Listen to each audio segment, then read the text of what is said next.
un tema, no un tema, un temazo. Vamos a estudiar las dos fases del juicio. Las dos fases del juicio. ¿Cómo la ven? Amén. ¿Se ve bueno o no? Claro que sí. Bueno, buenísimo. Bomba. Entonces, hermanos, antes de empezar, yo quiero comentarles que el juicio tiene dos eventos que son distintos en el tiempo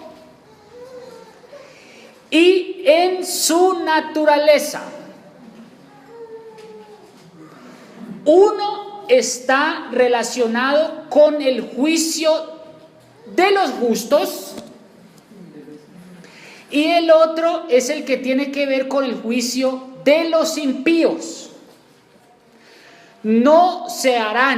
Este juicio no se hará en el mismo periodo de tiempo. Son dos periodos completamente diferentes. La pregunta que les quiero hacer es: ¿en este momento están siendo juzgados los justos o los injustos? Muy bien. Dentro de... Señora. Exactamente. Este juicio, dentro del juicio de los justos, ¿ustedes creen que habrán unos que serán vindicados y otros que no? O sea, trigo y cizaña, ¿no? Bueno, en el juicio, estamos en un juicio. Hoy lo vamos a demostrar. Hoy vamos a explicar por fin las 2300 tardes y mañanas. Vamos a hacer un repaso. Y vamos a explicar un poco ese juicio, por quién empieza, cuándo empezó, cuándo termina y cuándo empieza el juicio para los impíos y cuándo termina ese juicio para los impíos. Entonces, empecemos definiendo la palabra juicio. Primero que todo, hermanos, la palabra juicio no tiene que tener necesariamente unas connotaciones negativas.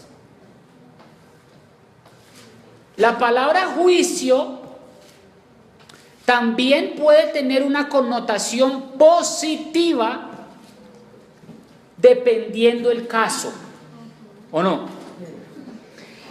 Un juicio puede ser vindicatorio o condenatorio, dependiendo lo juicioso que usted sea.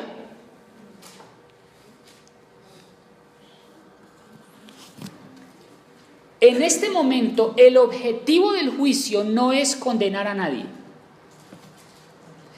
Dios no pretende, en ese juicio que comenzó ya, Dios no pretende que ninguno perezca, ¿sí o no? Sino que todos procedan al arrepentimiento. Sin embargo, y como un hecho infortunado, no todos van a ser salvos por sus malas decisiones. Tiene que haber un juicio condenatorio que demuestre al universo el por qué usted merece ser condenado. ¿Estamos?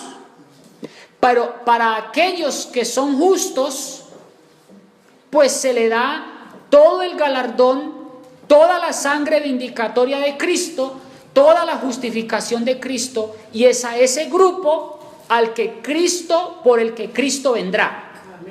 Gloria a Dios. Bueno, para entender este tema del juicio, vamos a empezar estudiando básicamente dos capítulos, dos libros. Uno, que lo encontramos en Daniel capítulo 7 y 8, Y el otro, bueno, el juicio que comienza para los justos, ese lo encontramos en Daniel 7 y 8. Y el juicio que comienza para los impíos, lo encontramos en Apocalipsis capítulo 20, con el tema del milenio. Entonces, voy a hacer una pequeña gráfica aquí, para que vayamos como entrando en materia. Entonces, aquí estamos nosotros. Este es un periodo de tiempo. Aquí estamos nosotros.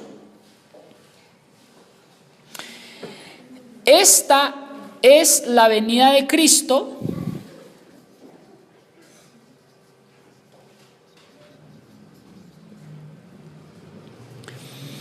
Viene el milenio.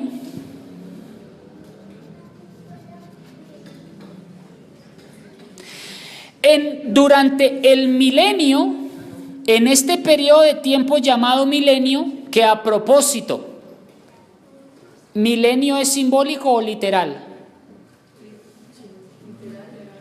Si aplicamos todo el Apocalipsis simbólico, ¿por qué no el milenio entonces? ¿Quién dijo que el milenio era literal? ¿Tiene usted alguna base para explicarme lo contrario? El milenio no es literal, es simbólico. ¿Cuánto tiempo es un milenio? Si un día es un año, ¿cuántos son 1000 años? Ahí les dejo la inquietud. Durante el milenio viene el juicio a los impíos, juicio investigador, sí señora, de los impíos. Después del milenio viene la tercera venida de Cristo,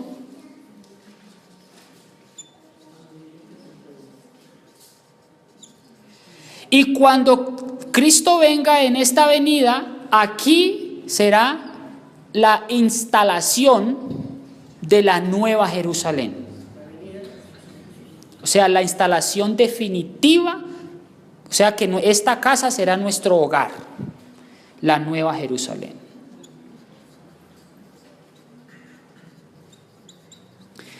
Entonces, vamos a colocar aquí antecito 1844. Estamos en este periodo. Durante este periodo de tiempo, de aquí a aquí, viene lo que se le conoce como el juicio investigador de los justos.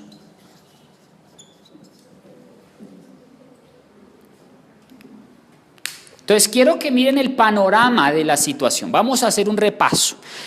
En 1844 comienza un juicio.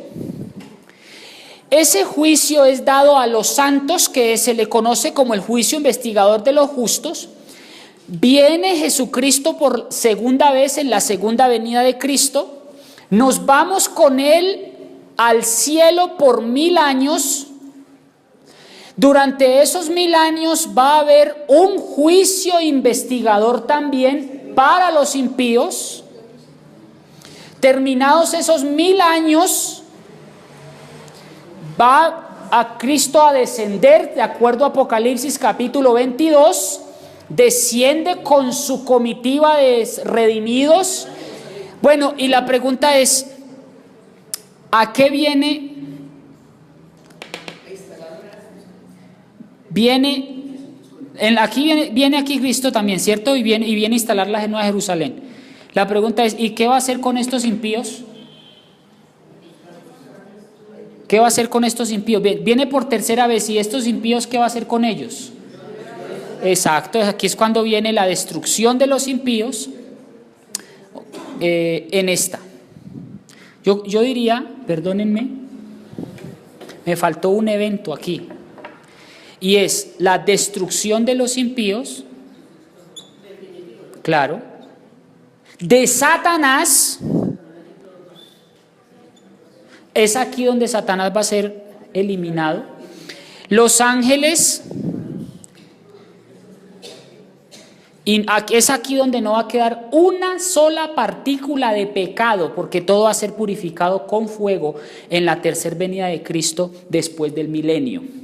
Cuando se haya esta destrucción que se le conoce como la destrucción del Og y Magog, que es la batalla que se va a librar, la última batalla del Armagedón, se le conoce como el Og y Magog.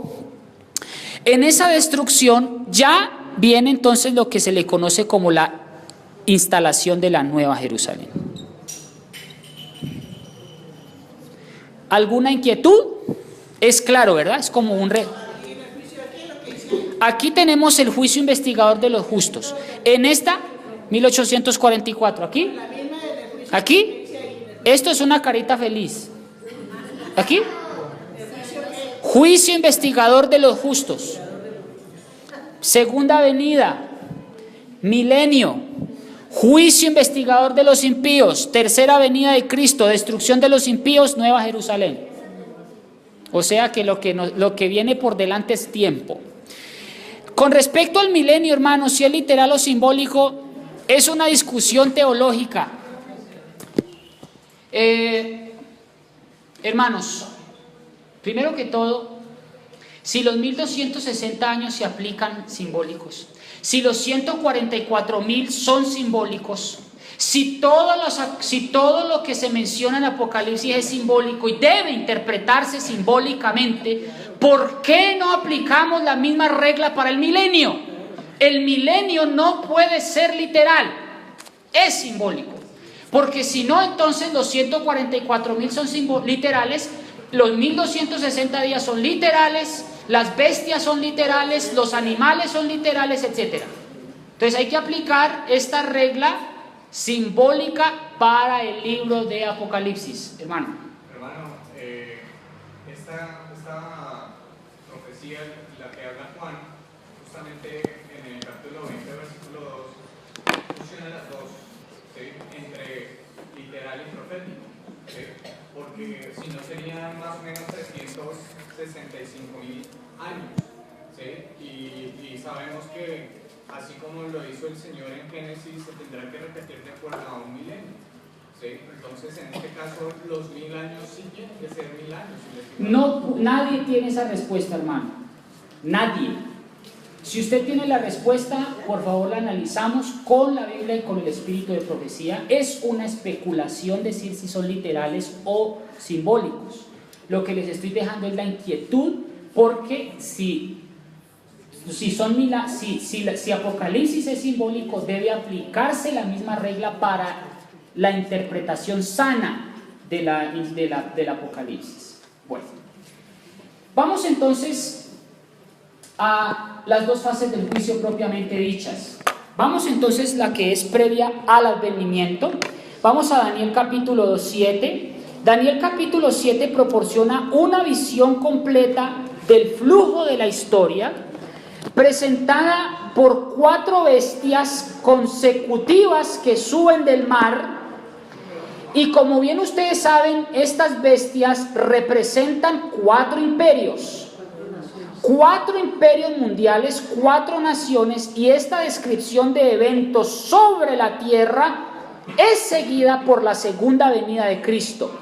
Eso lo corrobora también Daniel capítulo 2, donde menciona una consecución de elementos, y Daniel 2 deja claro que la cabeza es Nabucodonosor, el pecho es Babilonia, el pecho es Medo-Persa, el vientre es Grecia, las piernas son Roma, los dedos es Europa dividida, y que después de eso viene Jesucristo. Y en la historia nosotros estamos en los dedos de los pies, y después de eso lo único que estamos esperando es la venida de Cristo. No hay otro imperio que se mencione en la Escritura que esperemos, a no ser el imperio de Cristo. Pero dentro de esta análisis podemos ver que dentro del cuerno pequeño, o sea, entre la venida de Cristo y el último imperio, o sea, Roma, en el que estamos, hay un acontecimiento interesante y es un elemento que se introduce. O sea, antes de la venida de Cristo tiene que haber un juicio. Eso es lo que quiero demostrarles. ¿Cómo sabemos eso? Vamos entonces a Daniel capítulo 7, versículo 4, para que miremos rápidamente esas bestias. Dice el versículo 4, la primera era como león, tenía alas de águila, yo estaba mirando hasta que sus alas fueron arrancadas, fue quitada de la tierra, se puso enhiesta sobre sus pies a manera de hombre y le fue dado corazón de hombre. Todos sabemos que esta bestia representa a Babilonia. Luego el versículo 5 dice, y aquí una segunda bestia semejante a un oso, la cual se puso a un lado y tenía en su boca 3 costillas entre los dientes, y le fue dicho así, levántate, traga mucha carne. Todos sabemos que el oso representa Medo-Persia. Versículo 6 dice, después de esto miraba y aquí otra semejante a un leopardo, y tenía 4 alas de ave en su espalda, y tenía también esta bestia 4 cabezas y le fue a dominio. ¿Cuál es esta bestia? Grecia. Versículo 7. Después de esto miraba yo en las visiones de la noche, aquí una cuarta bestia espantosa y terrible, y en gran manera fuerte, la cual tenía unos dientes grandes de hierro, devoraba y desmenuzaba, y las sobras hollaba con sus pies. Era muy diferente de todas las bestias que había sido ante ella, tenía 10 cuernos. ¿Quién representará a esta bestia? Roma. Y el versículo 8 habla de una que sale de esta bestia y dice, y mientras yo contemplaba los cuernos, he aquí otro cuerno pequeño subía de entre ellos, y delante de él fueron arrancados 3 de los primeros, y aquí este cuerno había ojos como ojos de hombre y una boca que hablaba grandezas. ¿Quién se representa al cuerno pequeño? Roma papal. Muy bien. Pero no estamos deteniéndonos en demostrar que estos son imperios. No, lo que quiero demostrar es cuándo comienza y cuándo se introduce el juicio antes de la segunda venida de Cristo. Miren el versículo 18, ahí explica lo que representa cada una. Y el versículo 18 dice, después tomarán el reino los santos del Altísimo y poseerán el reino por siempre, eternamente y para siempre. ¿De qué evento está hablando aquí? De la segunda venida de Cristo, donde se le dará a los justos, ¿qué cosa? Un reino que poseerán para siempre. ¿Cierto que sí? O sea, miremos la secuencia. Estamos mencionando unos animales, estos animales representan unos imperios. El último habla de un cuerno pequeño y luego le sigue de que los santos recibirán un imperio, recibirán el reino por todos los siglos de los siglos. Concuerda con Daniel 2 que menciona que es la segunda venida de Cristo. Ahora, miren lo que dice el versículo 27. Y el reino, el dominio y la majestad de los reinos debajo de todo el cielo se ha dado al pueblo de los santos del Altísimo, cuyo reino es reino eterno, y todos los dominios le servirán y obedecerán. ¿Cuál es el último imperio entonces después del cuerno pequeño? El imperio después del cuerno pequeño, el imperio de Cristo, donde los que reinarán en ese imperio serán los santos del Altísimo. Bueno, ¿hasta aquí alguna inquietud? No.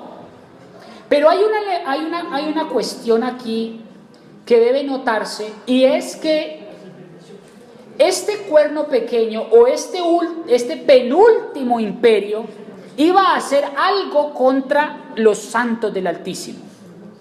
Miremos lo que dice el versículo 8. Bueno, ese ya lo leímos, versículo 21.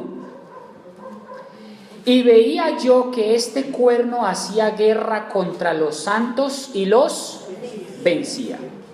Antes de la venida de Cristo, ¿qué iba a hacer este cuerno? Respóndame por favor, ¿qué iba a hacer este cuerno antes de la venida de Cristo? Persecución, dice aquí, iba a haber una guerra contra los santos y los vencería.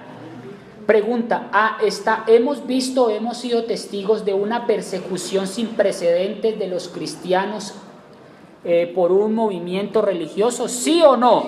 Sí, Señor. Bueno, miren lo que dice, miren cómo inmediatamente después de esta guerra que se introduce, que el cuerno pequeño impondrá sobre el pueblo de Dios, miren lo que viene. Versículo 9. Estuve mirando hasta que fueron puestos tronos. ¿Para qué serán los tronos?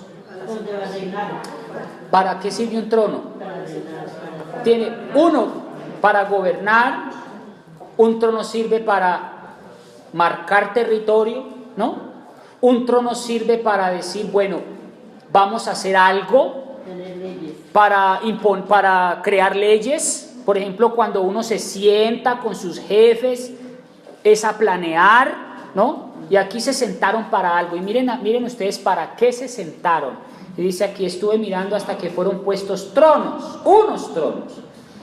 Y el anciano de días se sentó, cuyas vestiduras era blanca como la nieve, y el cabello de su cabeza como lana puro. Su trono era como llama de fuego y sus ruedas como fuego ardiente. Vamos a pasar al versículo 10. Un río de fuego procedía y salía delante de él. Millares y millares le servían. Millones de millones asistían delante de él. ¿Ustedes saben a quién se refiere con millares y millares? ¿Y millones de millones? No son los redimidos, porque aquí dice, el versículo que sigue dice, el juez se sentó y los libros fueron abiertos. Alguien va a ser juzgado en este tribunal. La pregunta es, uno, ¿quiénes son esos millares de millares y quiénes son esos que están siendo juzgados? El versículo 22 me dice quiénes son los que son juzgados en ese juicio. Hasta tanto que vino el anciano de días y se dio el juicio a los santos del Altísimo. Y vino el tiempo y los santos poseyeron el reino. Entonces, ¿quiénes son los que van a ser juzgados durante este juicio? Los santos. Entonces, ¿quiénes son los millares y millones que asisten delante del tribunal? Los ángeles. ¿Ustedes saben por qué los ángeles están asistiendo en ese juicio? Porque el reino de Dios tiene que ser vindicado de toda la caída que tuvo en la casa. ¿Por qué el juicio no es a puerta cerrada? En la casa del Señor todo el mundo tiene que saber que Dios es el juez justo. Ese juicio tiene que ser a puertas abiertas y donde todos los ángeles, millares de millares, van a asistir a ese juicio para que el carácter de Dios sea vindicado. Los ángeles tienen que darse en cuenta de que Dios no está juzgando por juzgar ni condenando por condenar. Dios tiene que demostrar por qué salva a los que salva y por qué es de esos cuántos se pierden. Pero ojo, ¿estamos hablando aquí del juicio de los impíos también? No, aquí dice que el juicio es dado a los santos. ¿Está mencionando algo de impíos por ahí? No, ya vamos a ver que el juicio de los impíos tendrá un evento posterior. ¿Y cuándo será el juicio de los impíos? En el milenio, después de la segunda venida de Cristo. ¿Hasta aquí está claro o estoy más enredado que pelo de loco? ¿Claro? Claro como el agua. Bueno, entonces sigamos. El juez se sentó y dice, millones de millones asistían delante de él. Imagínense ustedes, Jesucristo, el Padre y todos pasando por Adán. Tuvo que empezar por Adán, ¿o no? Pues es el primer justo. Imagínense Dios, el Padre, empezando con Adán. Todos los ángeles, dice, los libros fueron abiertos. ¿Para qué son los libros? 4 de agosto del 2017 dice aquí que Adán comió el fruto y se lo dio a Eva. Y ahí empieza el juicio. Adán, dijo él. Adán. No, Adán. 7 de agosto del 5700 de la era común, a Eva le dio el fruto, a Adán. ¿Ustedes no creen que están consignados todos y en detalle en los libros? ¿Ustedes creen que... Ahora, yo pregunto, ¿será que Dios no puede hacer eso de memoria? Claro que sí. Pero para que todo... Dios puede decir, el 5 de agosto del año 5700 en la era común, Adán comió el fruto. Pero Dios tiene un libro de actas donde queda por escrito. Fíjense que Dios es organizado hasta en eso. Es un notario de primera. Y dice allí que están consignados los actos en los libros. ¿Ustedes saben por qué se hacen las cosas en libros y por escrito? Para que haya evidencia. Porque como va a haber, siempre va a haber una justificación para que pero usted ¿por qué me va a condenar si? Exactamente. Ahora, cuando pasen por el caso de Adán, ¿Adán se salvó o se perdió? Adán se salva. Entonces, ahí mismo van a quedar anotadas todas las veces en que Adán se arrepintió, en que Adán mostró arrepentimiento, y dice, él va a leer, me imagino yo, que todo su caso, y al final va a ser abierta y va a decir, ¿es justo o no que Adán se salve? Entonces, todas las huestes, según Apocalipsis dice, se postrarán y adorarán y dirán, santo eres, oh Dios, digno de suprema alabanza. ¿Quién no te temerá? Justos y verdaderos son tus caminos, Rey de los santos. Gloria a Dios. Amén. Por eso es que el juicio debe ser con testigo de todos los ángeles, por escrito, para que todos los ángeles sean testigos de este juicio. Bueno, sigamos entonces con el tema del juicio que es dado a los justos. Bueno, vamos a Daniel entonces 7, 21, 22 nuevamente para ir retomando, reencauchando, como decimos por ahí. Y veía yo que este cuerno hacía guerra contra los santos y los vencía. ¿Cuál es el primer evento entonces aquí? Hay una guerra, ¿cierto? Hay una opresión papal. La pregunta es, ¿cuándo comienza ese juicio? De acuerdo con estos eventos dice, ¿cuándo se dio esta guerra? Dice, y veía yo hasta que hacía guerra contra los santos. Históricamente esa guerra, ¿cuándo comenzó? Y dice, estaban en esa guerra hasta que vino el anciano de días y se le dio el juicio a los santos. O sea que aquí tenemos varias cosas. Una, hay una guerra del cuerno pequeño contra los santos del Altísimo, ¿sí o no? Sí. Inmediatamente se introduce la palabra hasta. ¿Qué entiende usted por la palabra hasta? Hasta aquí. O sea que llega un acontecimiento nuevo, ¿sí o no? Hasta que comienza el juicio. O sea que vamos a ver en el tiempo cuándo es que comienza ese periodo. Ayúdenme. ¿Cuándo comienza? Sin fecha, solamente el cuándo. ¿El juicio comienza cuándo? No, de acuerdo al versículo 21. Dice, veía yo, lean por favor, lean, hombre, no os coman entero, por favor.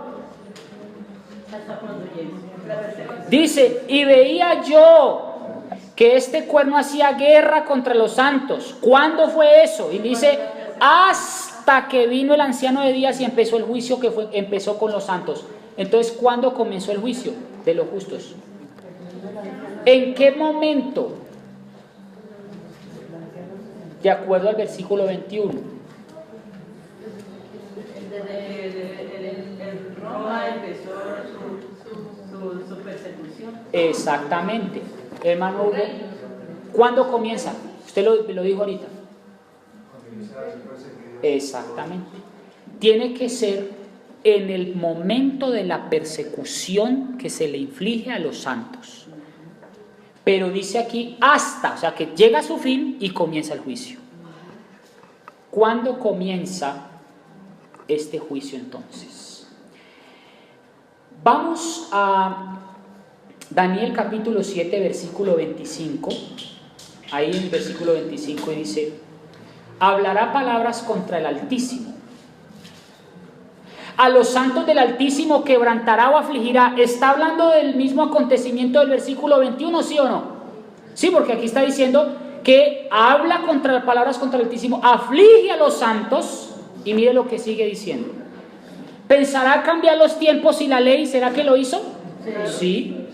Y serán entregados en su mano. ¿Qué quiere decir serán entregados en su mano? Es decir, que hará lo que quiera, porque están bajo su mano, su dominio. ¿Por cuánto tiempo? Dice aquí, hasta tiempos y medio tiempo. ¿Cuándo comienza entonces el juicio?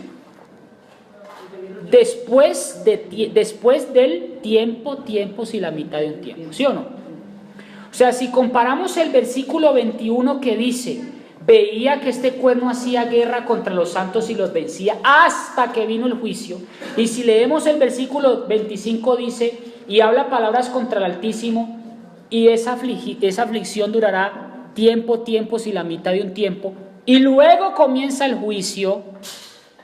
Entonces, ¿cuándo entonces comienza el juicio?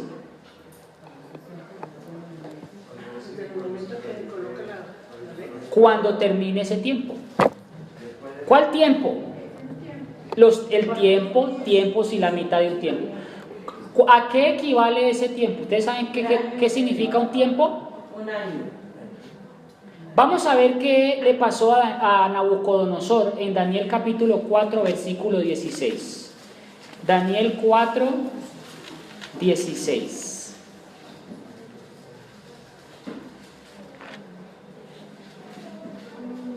Sea mudado su corazón de hombre, le sea dado corazón de bestia, y pasen sobre él, o sea, sobre Nabucodonosor, 7 tiempos. ¿Cuánto tiempo fue que estuvo Nabucodonosor como loco? 7 años. Entonces, ¿a qué equivale un tiempo? A un año. Un tiempo. A un año. Entonces, si tenemos aquí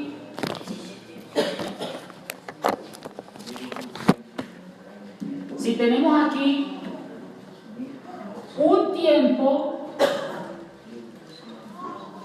y es un año, 2 tiempos, ¿cuánto es? 2 años. 2 tiempos, 2 años. O sea, 360 por 2, 720. Y medio año, medio tiempo, pues medio año, 360 dividido 2. ¿Cuánto da esto? 1260. ¿Cuánto da eso? 1260.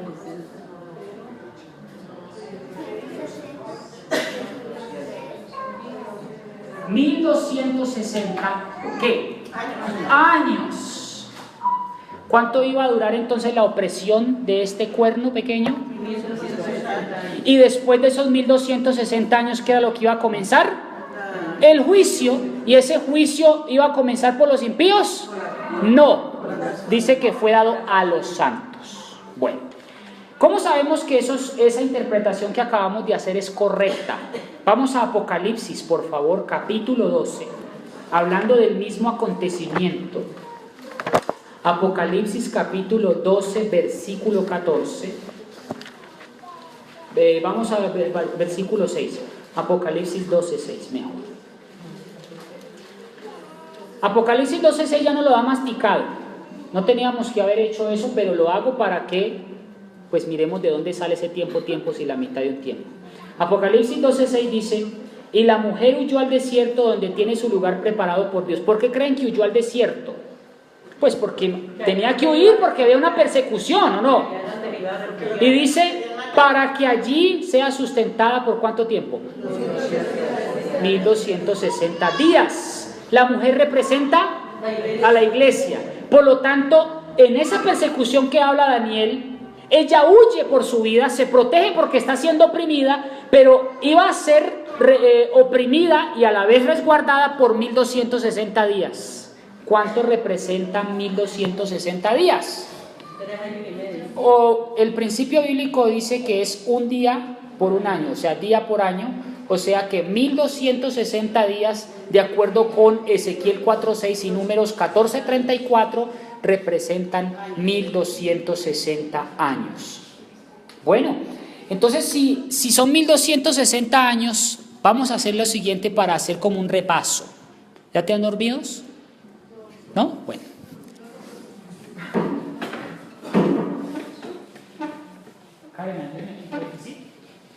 Bueno, mientras aquí me colaboran borrando, entonces voy a hacer lo siguiente. Aquí tenemos eso. Aquí tenemos los 1260 días. Entonces, comienza, aquí donde comienza la opresión papal. Aquí colocamos opresión. Luego dice la Biblia que hasta que el juez se sentó, o sea, viene el juicio. Y luego viene la segunda venida. ¿Están de acuerdo conmigo, sí o no? Eso es lo que estamos, es un repaso, ¿sí o no? Opresión papal, viene el juicio y la segunda venida. Entonces, si son 1260 años, ¿cuándo comienza? ¿Cómo sabemos, cómo empezamos a hacer ese cómputo? ¿Cómo empezamos a hacer ese cómputo? Que empieza a correr esos 1260 años.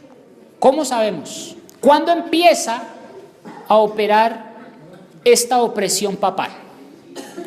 Ese año comienza a correr en el año 538. ¿Qué pasa en el año 538? ¿Alguien sabe qué pasa en el año 533, específicamente en el año 538? Jennifer. Cuando se destruye la destrucción de los últimos 3 pueblos. Sí, muy bien. Roma en el año 538, donde tiene más poder, se instituye como un poder papal, como un poder imperial, como un poder poderoso, autónomo, tan autónomo que tiene banco propio, tan autónomo que tiene soldados propios. Roma hoy, la del Francisco, la del Vaticano, sí. ¿Cuándo empezó Roma a operar como es hasta el día de hoy? En el año 538. ¿Sabían eso? He leído ese dato curioso. Roma de los papas hasta Francisco comienza en el año 538. Comienza en el año 538 cuando los ostrogodos deciden abandonar Roma. Mejor dicho, Roma tenía el dominio total de Europa. Los érulos, los vándalos, los ostrogodos, los visigodos. Él tenía dominio de todos, menos de 3. Ese que le estorbaba, eran 3 que se resistían a Roma, y ellos fueron abandonando hasta que quedó el último en resistirse, que fueron los ostrogodos. Y esos ostrogodos tenían un movimiento que se les llamaba como los arrianos, es decir, que no estaban de acuerdo del todo con las ideologías de Roma, así que ellos deciden abrirse de Roma.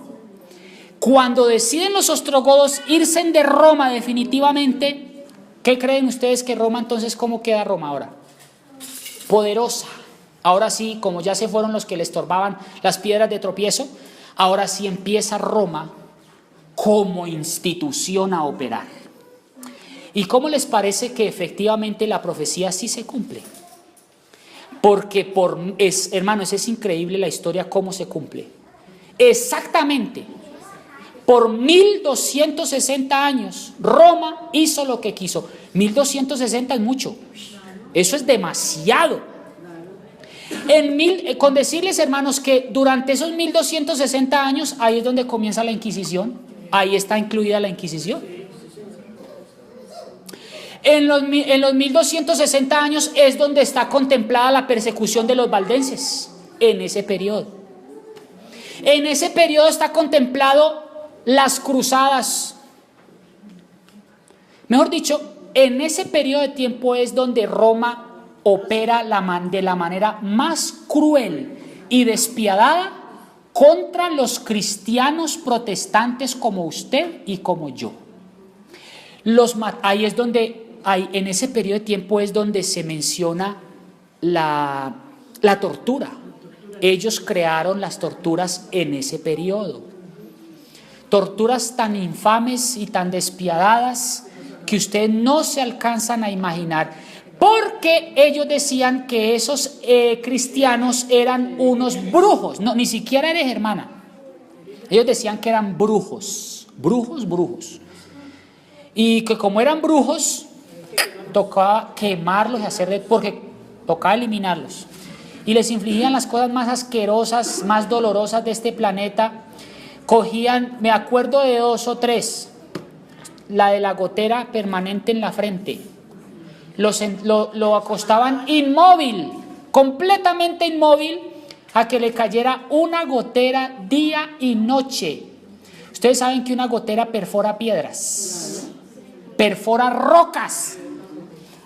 Cuando la gotera perforaba el cráneo y llegaba al cerebro, enloquecía al paciente. Claro, imagínense, hasta que llegaba al cerebro, inmediatamente lo mataba. Imagínense la tortura que hizo Roma, y dejo constancia y acta. Roma, papá, la de Francisco, ese mismo. ¡Qué pecado! Y Roma, hermanos, y les digo una cosa. El Papa, por más que haya pedido perdón, ¿ustedes creen que sus actos deplorables, depravados, son ajenos en la historia? Eso es injusto. Les voy a contar otra. Los amarraban en sus extremos y lentamente iban con una polea estirando sus miembros. Los estiraban, así, ¡pah! Hasta que se les dislocaba de sus articulaciones y quedaban completamente desmembrados. Roma hizo eso por 1260 años.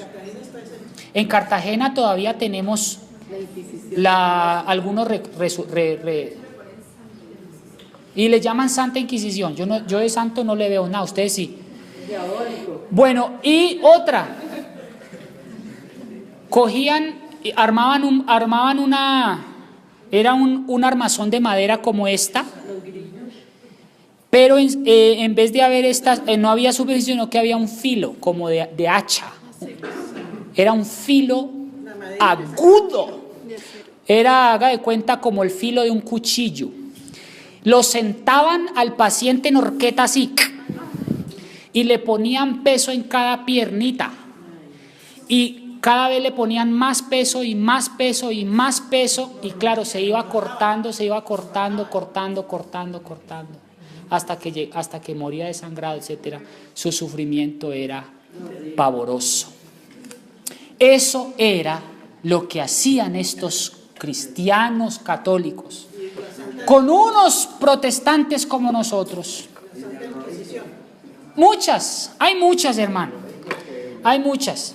Hay otra que se le conoce como la de los pequeños cortes, que llegaban como a 90 o 95 cortes. Ellos sabían dónde cortar para que no se desangrara en un solo corte, y terminaba todo lacerado y desangrado a punta de cortes. Impresionante. Por 1200. Bueno, ¿cuándo termina este periodo? 538 más 1260. 1798. ¿Y qué dice la profecía? Que después de 1798 iba a comenzar, ¿qué cosa? El juicio. ¿Será que el juicio comienza en 1798 o a partir de 1798? Tiene que ser a partir de 1798, porque Daniel en el capítulo 8 nos dice específicamente cuándo comienza ese periodo. Vamos a Daniel capítulo 8, versículo 14. ¿Cómo les ha parecido? Maravilloso. ¿Están dormidos? Cuidadito. Daniel capítulo 8, versículo 14. Daniel 8:14 nos dice claramente cuándo es que comienza ese juicio. Entonces ya determinamos, ya estamos cerca. Y dice aquí Daniel 8:14, hasta 2300 tardes y mañanas y el santuario será purificado. ¿Qué significa la expresión santuario será purificado? Pues ustedes saben que la purificación del santuario comprende la última fase sumo sacerdotal de un sacerdote, y esa última fase comprendía la última fase del juicio que se hacía en el lugar santísimo. Entonces la expresión y el santuario será purificado es que comenzaba la última fase del sumo sacerdote en el santuario, es decir, la fase de purificar el santuario. ¿Qué incluía la purificación del santuario en el sistema israelita del Antiguo Testamento? El sumo sacerdote entraba al lugar santísimo, expiaba todos los pecados, limpiaba todo el santuario de toda esa sangre que entraba durante el año, y de esa manera el sumo sacerdote, haciendo una oración, entrando sangre limpia, asperjaba sobre el lugar santísimo esta sangre para limpiarla, colocaba sobre esa sangre pura todos los pecados del pueblo que se cometieron durante el año, salía del lugar santísimo hasta la puerta del tabernáculo, derramaba esa sangre, y esos pecados simbólicamente eran transferidos a Azazel, que era el carnerito que estaba esperando en la puerta de entrada vivo, y ese carnerito era llevado lejos para que muriera solo en el desierto. Era así como el santuario era purificado. Si traducimos eso simbólicamente, dice hasta 2300 tardes y mañanas y el santuario será purificado. Es decir, cuando empieza Cristo a purificar el santuario, es cumplida las 2300 tardes y mañanas. Es decir, empezaría lo que acabo de explicar. Cristo, se cumple esa profecía, Cristo pasa a su última función como sumo sacerdote, coloca, transfiere, empieza a recoger todos esos pecados del pueblo. Cuando salga, los ponga en Azazel, es porque ya habrá terminado su obra de juicio. ¿Estamos? Ahora, ¿cuándo comienza entonces? Dice hasta 2300 tardes y el santuario será purificado. Para explicar esa expresión, hágame el favor aquí, Secre, porfis. ¿Qué dice el marcador? Bueno, entonces vamos a explicarla rápidamente. Daniel capítulo 9 explica esos 2300 tardes. O sea, dice que el santuario es purificado en los 2300 tardes. Es decir, el juicio de purificación del santuario comienza terminada las 2300 tardes. ¿Dice o no lo dice? Bueno, entonces vamos a colocar ese periodo de juicio aquí sin fecha aún. Vamos a colocar un periodo de tiempo aquí, donde aquí vamos a colocar juicio. Ya sabemos que Daniel capítulo 7 nos da un periodo tentativo, 1798. El juicio tiene que empezar en una época posterior a 1798, ¿sí o no? ¿Lo dice o no lo dice? Ahora, tenemos que demostrar con la profecía de las 2300 tardes y mañanas si efectivamente el juicio comienza después de esta fecha. ¿Será que sí o será que no? Vamos a ver. Entonces aquí vamos a colocar la fecha exacta del juicio. Y aquí vamos a colocar el comienzo del juicio, es decir, aquí tenemos el juicio, aquí tenemos la segunda venida. Bueno, entonces, vamos a Daniel capítulo 9, capítulo 25, donde empieza la explicación.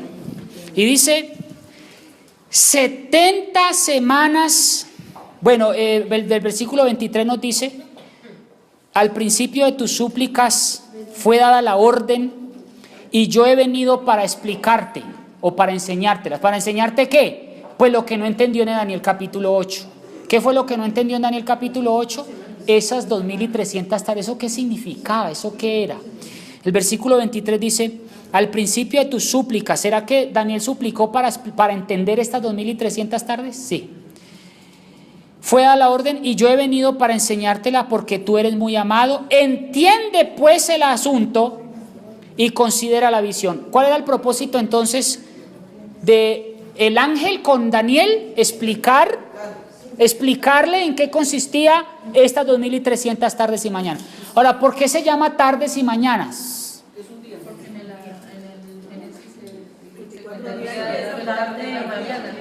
Porque, vamos a ver, vamos a Génesis capítulo 1. Génesis capítulo 1, versículo 5. Vayomer Elohim, Haor Yom, Belahoshes Karalaila, Vaihi Erev, Vaihi Boker Yom Echad. Eso es lo que dice en hebreo. Pero aquí dice, versículos, y llamó Dios a la luz día, y a las tinieblas llamó noche, y fue la tarde y la mañana. Vaihi Erev, Vaihi Boker, la misma expresión de Daniel 8. Vaihi Erev, Vaihi Boker Yom Echad. O sea que tarde y mañana significa un día. O sea que 2300 tardes y mañanas representan 2300 días. ¿Serán días literales? No. Porque la Biblia dice en Daniel que proféticamente un día representa un año. Entonces no son días literales, sino 2300 años. Bueno, volvamos a Daniel 9:25 entonces. Y miremos cómo está la profecía. Daniel 9:25 dice, sabe pues si entiende. Versículo 24, perdón. 70 semanas están determinadas sobre tu pueblo y sobre tu santa ciudad, el pecado y expiar la iniquidad, y para traer la justicia eterna, sellar la visión, la profecía y ungir el santo de los santos. Entonces, aquí dice que 70 semanas se le iban a otorgar como regalo. 70 semanas están determinadas para ustedes. Aprovechen esas 70 semanas. Si ustedes no aprovechan, como quien dice ese versículo, si ustedes no aprovechan esas 70 semanas, ustedes van a ser eliminados y va a ser dado el evangelio y va a ser dado a otros. 70 semanas están determinadas. Entonces, vamos a ver, ¿a qué equivale 70 semanas? En días. Si multiplicamos 7 por 7, 49, porque 7 días, 7 por 7, 70 semanas por 7 días que tiene la semana, ¿cuánto es? 70 por 7, pues mejor dicho, ¿sí? ¿O qué? ¿Se perdieron? 7 por 7, ¿cuánto es? 70 por 7, 490. ¿Por qué por 7? Porque 7 días tiene una semana, ¿sí o no? Entonces dice la palabra de Dios, 70 semanas, o sea, 490 años estaban determinados exclusivamente para el pueblo de Dios. Ahora, ¿cuántos 490 menos 2300? O sea, descontando pues 1810. Entonces, aquí tenemos 490 y de aquí a aquí hay ¿cuánto tiempo? 1810. ¿No es así? ¿Están perdidos? No, miren, 1810 más 490, 2300. ¿No es así?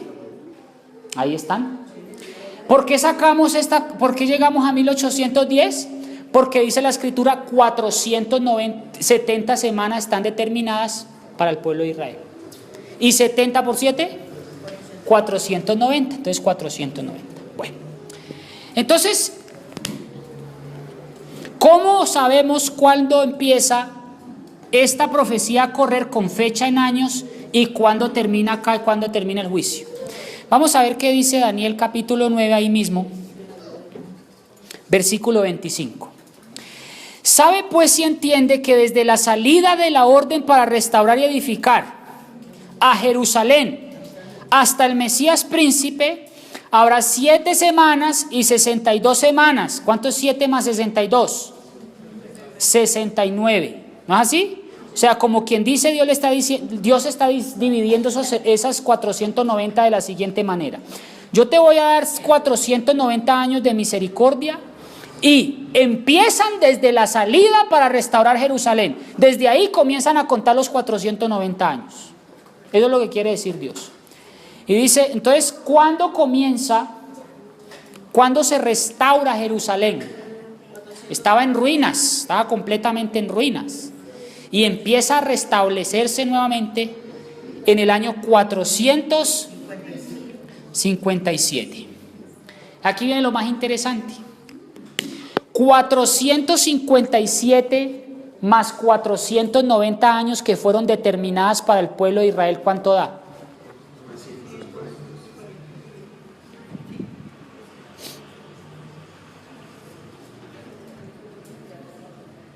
Perdón, 457 menos 490, disculpen.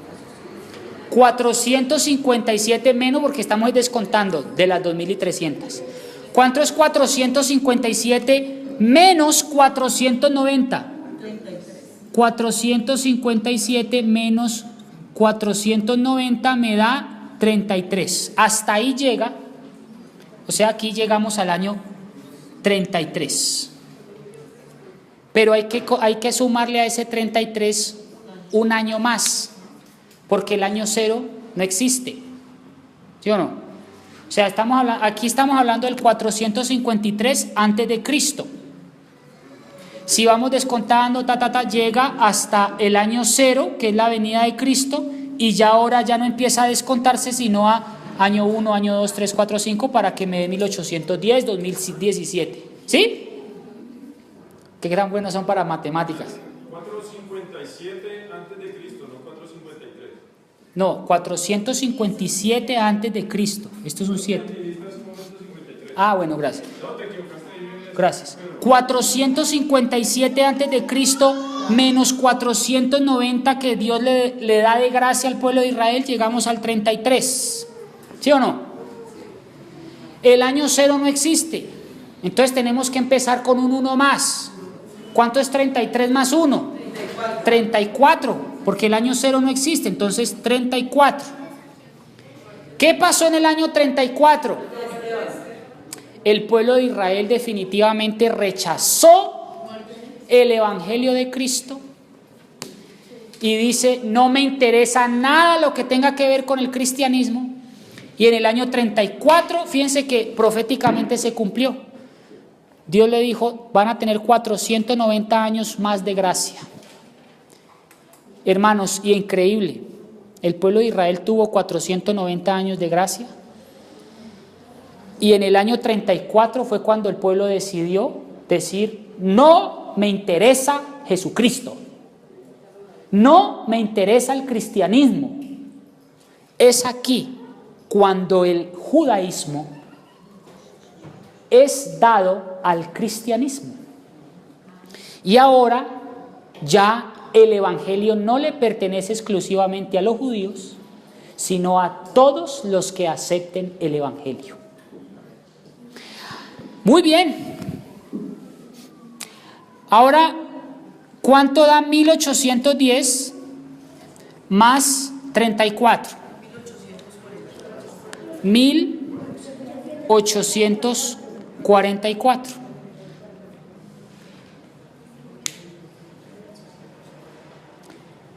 Y ahí llegamos a una fecha exacta. ¿Quedaron o no? ¿Tienen dudas? Vamos a hacer un repaso. A ver, ¿quién quiere explicármela?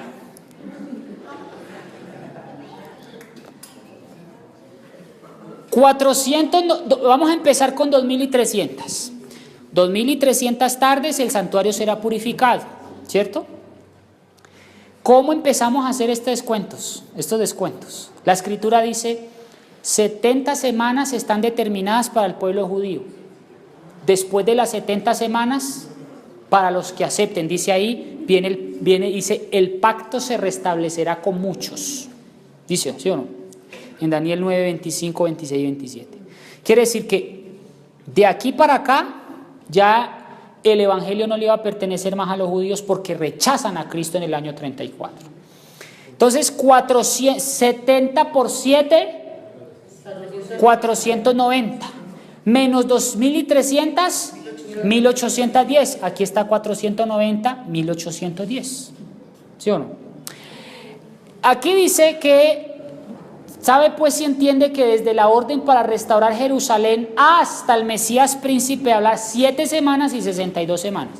7 semanas más 62, ¿cuánto da? 70, las mismas, estas 70. Entonces, la orden para restaurar Jerusalén empieza en el año 457. 457 menos 490, que es la que se le dio de gracia al pueblo de Israel, ¿cuánto da? 33.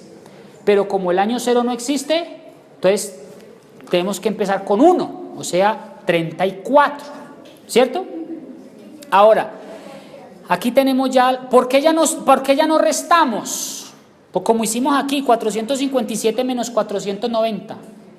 Porque es que estamos ya contando desde el año 0 en adelante. Ya no estamos contando del 457 antes de Cristo, sino después de Cristo.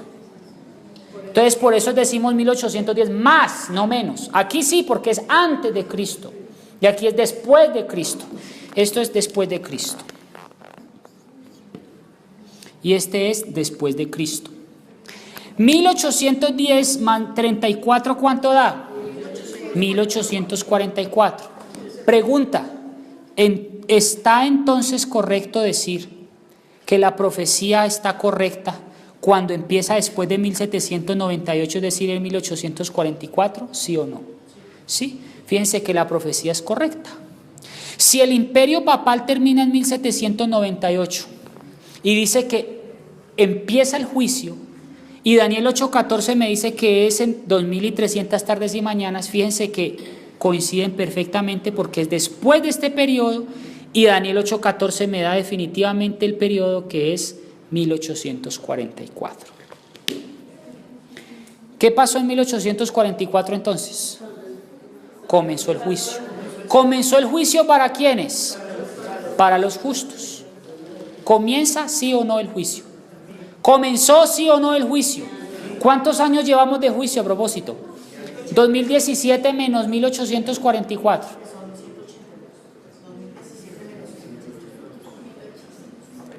¿Cuántos años llevamos de juicio?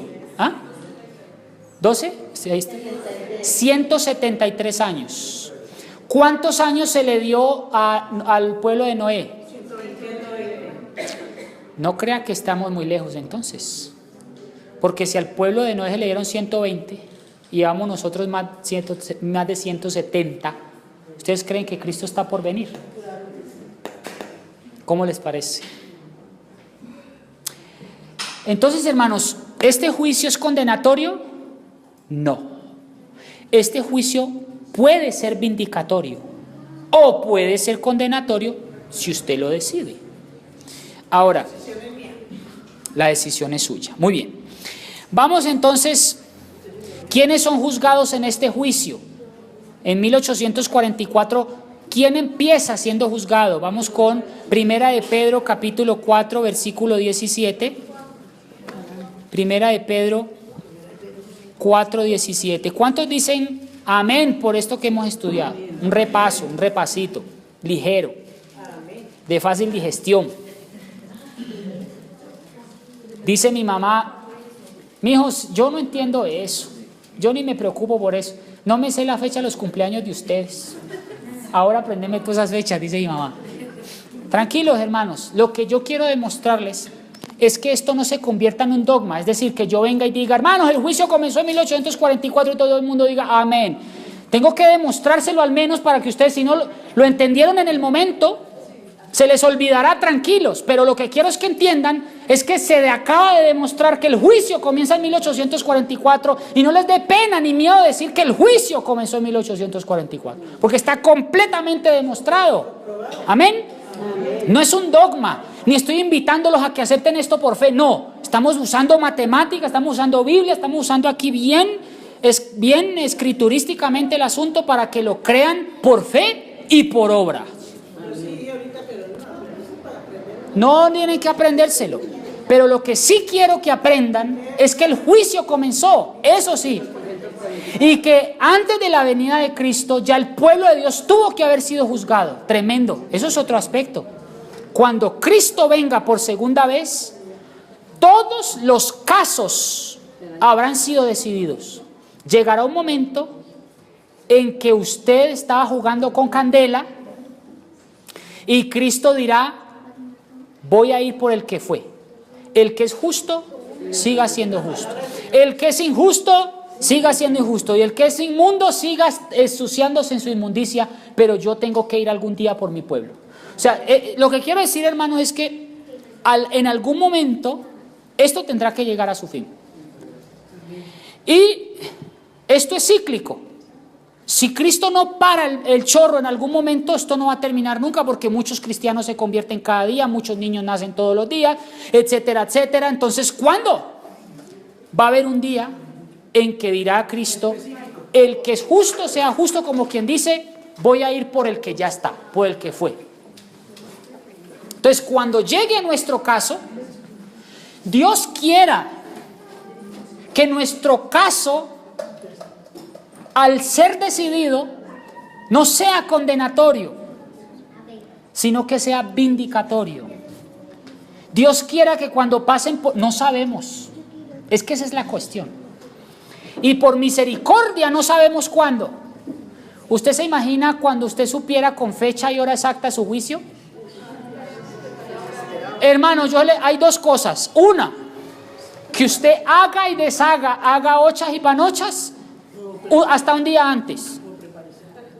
Como mañana es mi juicio, a las 6 de la tarde me arrepiento, hago todas mis oraciones, ayuno, Dios me perdona y listo. Quedo justificado al otro día. Por eso tampoco sabemos la segunda venida de Cristo, porque donde la supiéramos, comeríamos, beberíamos, nos daríamos en casamiento y esto sería un relajo. Hermanos, por misericordia no sabremos cuándo será nuestra oportunidad de ser juzgados. Ya empezó en Adán y vamos 173 años. No sabemos si ya terminó con Elena de White. No sabemos si ya terminó con Jaime White. No sabemos si ya empezó por uno de ustedes o no. Esa es la cuestión. Ahora, usted puede estar vivo. Usted puede estar vivo cuando se dé sentencia en su juicio. ¿Me hago entender? Es decir, Cristo puede dar sentencia con usted viva y usted sin saberlo. ¿Cómo? Ya le doy la palabra, hermanito, que usted está que se habla. Tranquilo, hermano. ¿Cómo sabemos eso? Hermano, si su carácter no empieza a ser pulido desde ya no lo va a hacer nunca. ¿Va a decir por qué? Porque usted ha tenido muchos años de misericordia y muchos años de Dios tocándole su puerta. Y usted todavía con ese mal genio. Y usted todavía pegándole a la mujer. Y usted todavía alzándole la voz y maltratando a sus hijos. Eso ya no va a cambiar en usted. Por eso, hermano, le digo, si usted no hace cambios y se concientiza desde ya a cambiar, hermanos, ya no lo va a hacer nunca. Porque usted va a seguir dormido en los laureles. Y va a llegar el momento en que Cristo diga, el que es. Y punto. Hermano Rueda. Un hijo de Dios, cuando duerme, o sea que muere, ya está juzgado. No. Bueno, no. Por una razón. No juzgado, hermano. No. Se acaba el tiempo de gracia para él, sí. Pero no, bueno, ya le entiendo. Pueda que sí y puede, sí, no sabemos, sí. Sí. Cristo no va a juzgar cuando venga. No. Él viene porque ya está. Sí, ya él pudo haber sido juzgado en su vida, no sabemos. Entonces el llamado es, hermano Rueda y todos los hermanos aquí, es que debemos hacer cambios en nuestro carácter desde ya.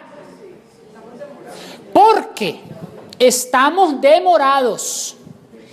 Y el carácter que tendrá que desarrollar los 144,000 que estén en pie, vivitos, cuando Cristo venga, es un pueblo que tenga nada menos y nada más que la fe de Jesús,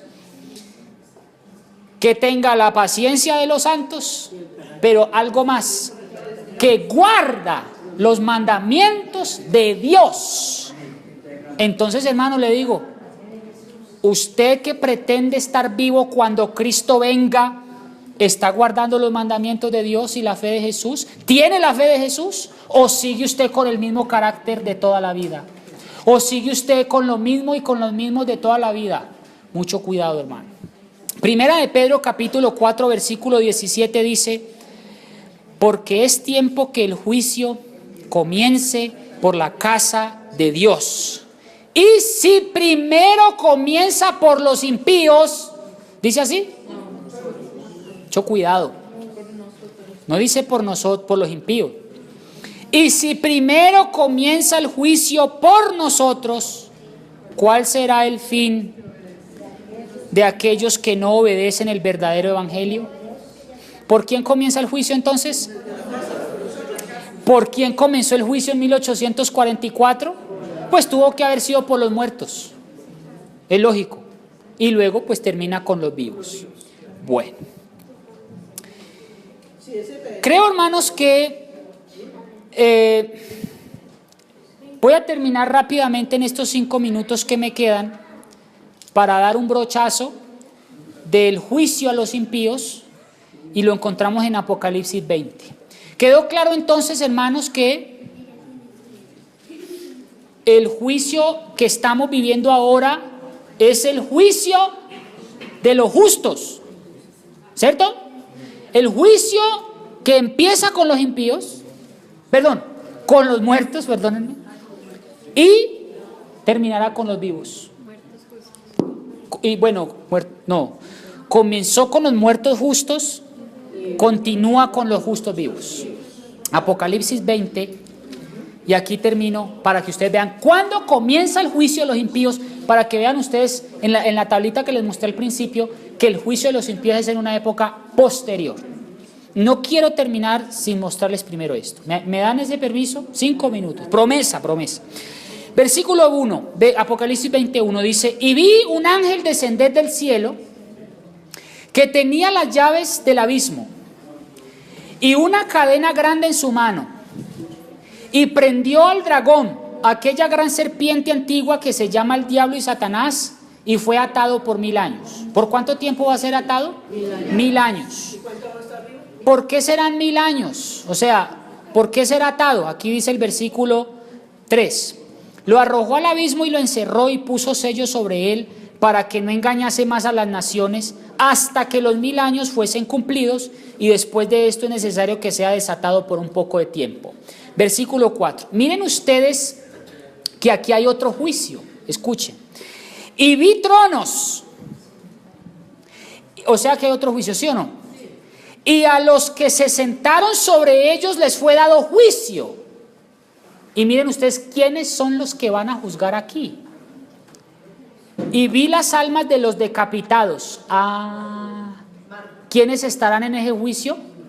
¿Quiénes se sentarán en ese juicio? O sea, ¿van a ser juzgados? No. Dice que se van a sentar para juzgar. ¿Quiénes?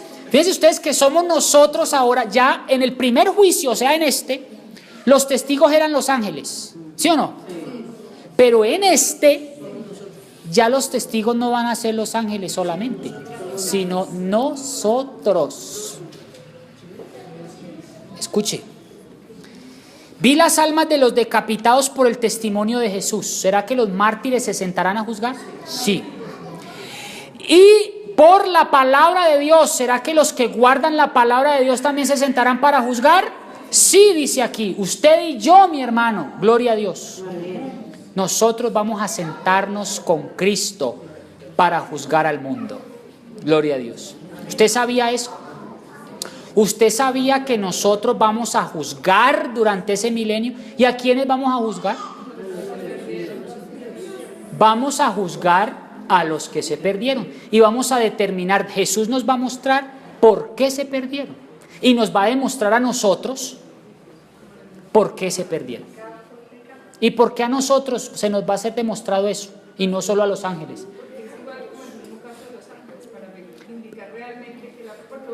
Ya quedaron vindicados los ángeles, ¿sí o no?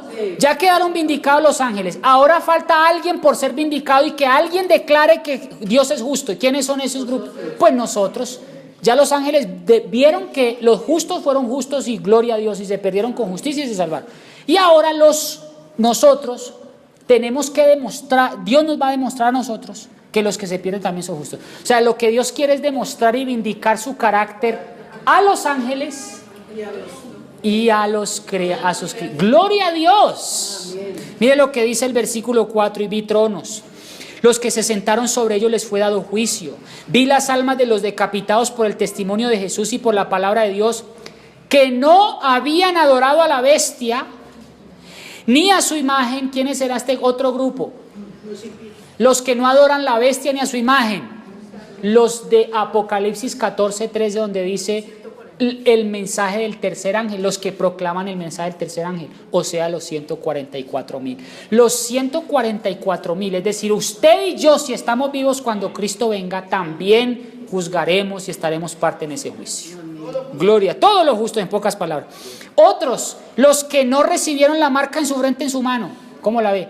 Ese grupo estará juzgando con Cristo y vivieron y reinaron con Cristo. ¿Cuánto tiempo? Gloria a Dios. ¿Vamos a ser parte de ese juicio, sí o no? Dios nos va a vindicar, Dios va a mostrar su vindicación en ese momento. Y mire lo que dice, versículo 7. Cuando los 1000 años sean cumplidos, Satanás será suelto de su prisión.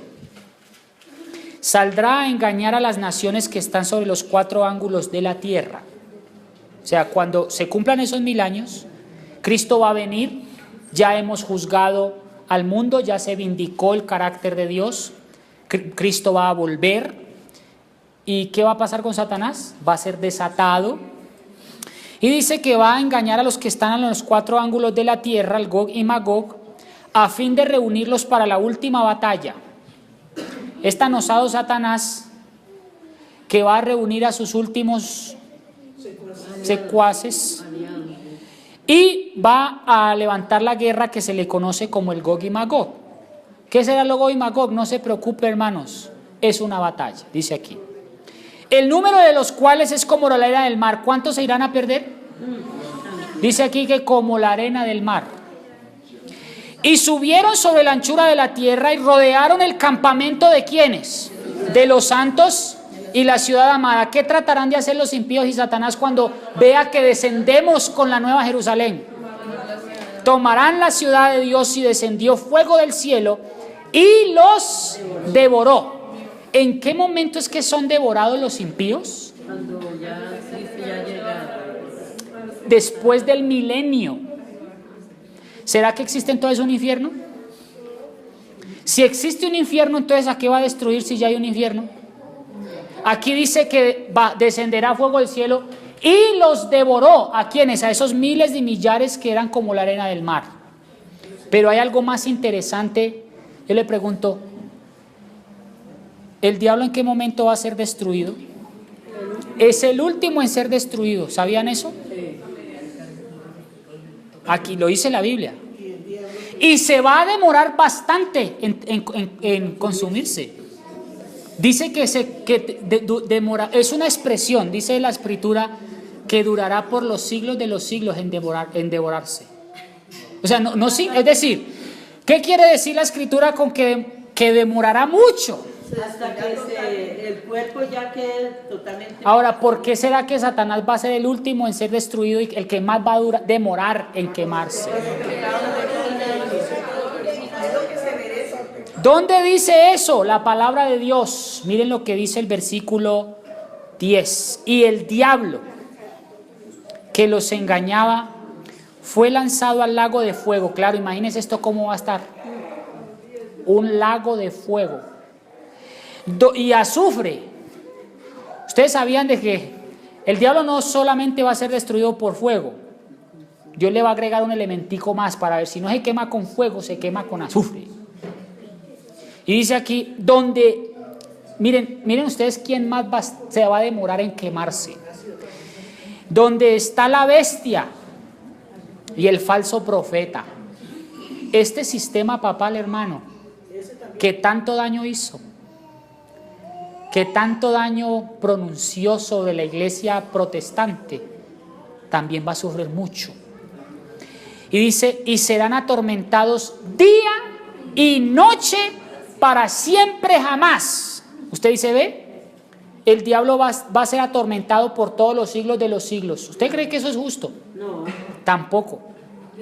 Imagínense nosotros disfrutando de la Nueva Jerusalén y de vez en cuando echando un ojito a ver cómo se quema el diablo. Eso no sería justo.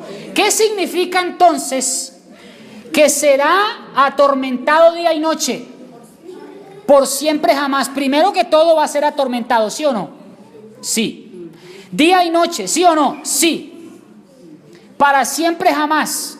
¿Qué significa la expresión para siempre jamás? ¿Durará un día en que consumirse? Les tengo un texto bomba donde dice la escritura que Satanás va a ser consumido hasta quedar en nada. ¿Ustedes han leído ese versículo? Les tengo el versículo bomba.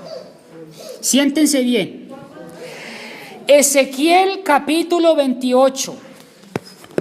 Anoten bien porque esto es tremendo. Donde dice que Satanás no va a quemarse por toda la eternidad. Eso es un error falso de nuestras hermanas denominaciones que dicen que el infierno existe por los siglos de los siglos. Eso no dice la escritura. La escritura dice que fuego descendió y los devoró. ¿Usted qué entiende por los devoró? ¿Qué significa devorar? Cuando usted se come un pastel y se lo devora todo, ¿qué deja? Ah, bueno, entonces, ¿qué significa devorar entonces? Por el que entonces la gente dice que existe un infierno. Miren lo que dice Ezequiel 28. Ezequiel 28, 6 y 8, para que vean ustedes que está hablando de Lucifer. Ezequiel 28, 6 al 8 dice: por tanto así dice Jehová el Señor, por cuanto pusiste tu corazón como corazón de Dios. Por tanto he aquí yo traigo sobre ti extranjeros, los violentos de las naciones, que desenvainarán sus espadas contra la hermosura de tu sabiduría y mancharán tu esplendor. A la fosa te harán descender y morirás de la muerte de los que mueren en medio de los mares. Usted dice, bueno, sí, pero ahí no está diciendo muy claro. Miren lo que dice el versículo 16 al 19. Para que vean que está hablando de Lucifer, versículo 15, 16, versículo 15, perdón, versículo 14. Tú, querubín ungido, ¿de quién estará hablando? Pues de Lucifer. Yo te puse así en el santo monte de Dios, estuviste en medio de piedras de fuego, has andado, perfecto eras en todos tus caminos, desde el día en que fuiste creado hasta el día en que se halló en ti maldad. ¿De quién está hablando entonces? Pero hay un versículo que nunca se lee, y es el versículo 16, el versículo 18. Con la multitud de tus maldades y con la iniquidad de tus contrataciones profanaste tu santuario. Yo pues, escuchen esto, siéntense. Yo pues sacaré fuego de en medio de ti, el cual te ¿qué? Te consumirá y te pondré, ¿por qué? Por ceniza sobre la tierra a los ojos de todos los que te miran. Y miren el versículo 19. Todos los que te conocieron de entre todos los pueblos se maravillarán sobre ti. Espanto serás y para siempre dejarás de ser. ¿Cómo les parece? ¡Qué bomba! Y esto no se lee a menudo, no se le da ese sentido. Pregunta, ¿dejará de ser Satanás? ¿Será consumido hasta quedar ceniza? Sí, hasta que desaparezca. ¿Cómo les parece? Gloria a Dios. Amén. Hermanos, el mal un día llegará a su fin. Amén. Gloria a Dios. Amén. Gloria a Dios, porque Dios vindicará su carácter. Jesucristo quedará vindicado para siempre. Y todas las naciones declararán: justos y verdaderos son tus caminos, Rey de los santos. Amén. ¿Quién no te temerá, oh Jehová, y glorificará tu nombre para siempre? Porque solo tú eres santo. Amén. Y ante ti vendrán y te adorarán todas las naciones. Amén. Gloria a Dios. Gloria a Dios, hermanos, porque nosotros estamos siendo juzgados, sí, pero para bien. Yo no quiero que ninguno perezca, sino que todos procedan al arrepentimiento. Aproveche este juicio para que usted pueda ser vindicado ante el Padre. Que no nos toque el juicio postmilenial, sino que este juicio sea un juicio definitivo, pero para salvación de toda criatura. El que cree en mí, aunque esté muerto, vivirá. Entonces, ¿quedó claro, hermanos, las dos etapas del juicio? Sí. ¿Cuándo este juicio es dado a quiénes? A los santos. ¿Con quiénes empezó el juicio? Con los santos. ¿Y el juicio de los impíos cuándo es entonces? Durante el milenio. Y se consumará este juicio cuando Cristo descienda a la nueva Jerusalén, descienda fuego del cielo, los devore, Satanás quedará de últimas con el papado y el falso profeta y la bestia, que representa el papado, y el sistema protestante apóstata, que pesar. Estos se quedarán de últimos en su destrucción, hasta quedar ceniza. Hermanos, Dios los bendiga. Amén. Espero que su carácter empiece a ser moldeado desde ya, porque Dios quiere una raza impecable cuando Cristo regrese. ¿Será posible eso? Sí, porque el pecado es una cuestión de elección, no de naturaleza débil. Así que si usted dice que es que yo soy tan débil en la carne que me encantan las mujeres, así dice mi hermano, yo no puedo ser cristiano porque es que soy un apasionado. ¿Cómo la ven? Quédese con sus mujeres, pero de esta tierra no pasará. Qué pesar. Qué pesar que por esas excusas usted se pierda una vida mejor. Ahora yo le digo, es que yo no puedo dejar de pecar porque es que yo nací así, mi mamá me hizo así. Hermanos, no diga eso, porque el pecado, yo voy a definir el pecado de la siguiente manera: es la capacidad voluntaria del individuo para escoger entre el bien y el mal. Punto final. A usted nadie lo obliga a fornicar. A usted nadie lo obliga a tomar trago y a consumir su vida con un cáncer de pulmón. Nadie. Si usted se pierde, es porque quiere. Adán y Eva pecaron por su libre elección, pero nadie lo obligó. Satanás sí le habló muy bonito. Mujeres, a ustedes les puede hablar muy bonito muchas serpientes que estén colgadas en los palos. Sí, señor. Y yo le digo a mi novia, mucho cuidado, porque boas constrictor hay muchas en los palos. Usted puede ser endulzada su oído con muchos. Yo no seré una boa constrictor así de grande y musculosa como esas, pero podré ser una cascabel. Así que yo les digo, hermanos, mujeres, muchachos, podrán ser ustedes endulzadas su oído por boas constrictor, pero el que tiene la última palabra es usted. God bless you. Dios los bendiga. Nos vemos debajo del árbol de la vida. Estaré comiendo un árbol cada mes. Espero comerme ese fruto con usted allá. Estaré montado en un león blanco. Estaré jalándole el pelo y estaré dándole de comer a un oso. Eso no se puede hacer ahora, ni más faltaba. Pero en la tierra nueva sí lo haré. Ay, hermanos, ¿cuándo será ese día? Cuando pueda ver a Jesús cara a cara. ¿Cuándo será ese día cuando por fin pueda ver animalitos que se han extinguido? ¿Cuándo será ese día cuando nunca más maltrataremos a la pobre gallina que la vemos en un plato tan rica? ¿Cuándo será ese día, hombre? Cuando veamos a la pobre vaca feliz y no preocupada porque la van a matar. No. ¿Cuándo será ese día cuando veamos esa vaca sin mastitis? de tanta explotación lechera en este país. Hermanos, espero ese día. Y así me toque de Guachimán, así me toque de barrendero, pero yo quiero estar en el cielo y en la Nueva Jerusalén. Dios lo bendiga. Nos vemos allá. ¿A quién querrá usted visitar primero? No sé. ¿A quién querrá usted ver primero? Yo no sé. Pero nos vemos allá como una gran familia en Cristo Jesús. Dios los bendiga. Vamos a orar. Coloquémonos de rodillas. Démosle gracias al Rey de Reyes, porque este juicio puede ser vindicatorio. Oremos. Padre, muchas gracias,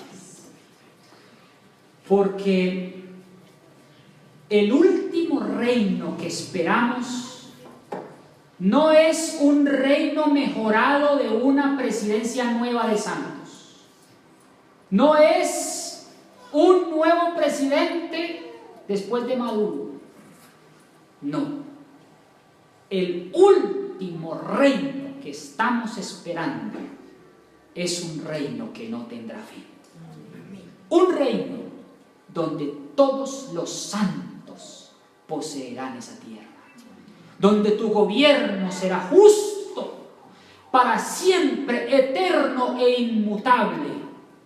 Ese reino es el que queremos y anhelamos. Padre, antes de que tú vengas, tendrá que librarse un juicio. Y estamos en el juicio. Yo te suplico por tu bondad y por tu misericordia que puedas vindicarnos en ese juicio. Que no te dé pena ni vergüenza mostrar nuestro nombre ante millares de ángeles, sino que te sientas orgulloso, como cuando lo hiciste con tu siervo Job, que era perfecto y que no había ninguno como él. Ojalá tú puedas decir eso de nosotros cuando pases por nuestros nombres. Ayúdanos, Padre, a estar todos los días velando, porque no sabemos cuándo empiece por nosotros. Es justo y necesario que sea así, porque si no nosotros nos descarriaríamos como ovejas. Pero estamos seguros que si estamos aquí en esta iglesia es porque todos queremos ser santos. Ayúdanos, Padre, en nuestra debilidad. No permitas que nosotros nos sintamos lo suficientemente cochinos, como un día escuché de una linda joven que decía: me parece imposible ser cristiana con estos pecados que llevo. Padre, yo te pido que a esa persona tú le ayudes a entender que nadie es lo suficientemente pecador como para no poder ir al trono de tu gracia. Tú justamente viniste a morir por eso, para darnos salvación. No permitas que el diablo nos meta la idea de que no seremos lo suficientemente justos como para llegar a ser salvos. Ayúdanos, Padre, a ser perseverantes, a luchar todos los días de nuestra vida, porque un día viviremos sin intercesor. Que cuando llegue ese día, nuestra conciencia y nuestro carácter estén tranquilos, porque nuestra casa está limpia y en orden. Esperamos pronto tu venida. Queremos verte venir en gloria. Y que podamos escuchar tu voz cuando nos levantes de los muertos. Y que aquellos que quedemos vivos podamos ser arrebatados juntamente con los muertos resucitados, y que podamos sentarnos en el trono para vindicar tu carácter para siempre cuando sean juzgados los impíos. No nos cabrá duda de que cantaremos por todas las resonancias del cielo de que justos y verdaderos son tus caminos para siempre.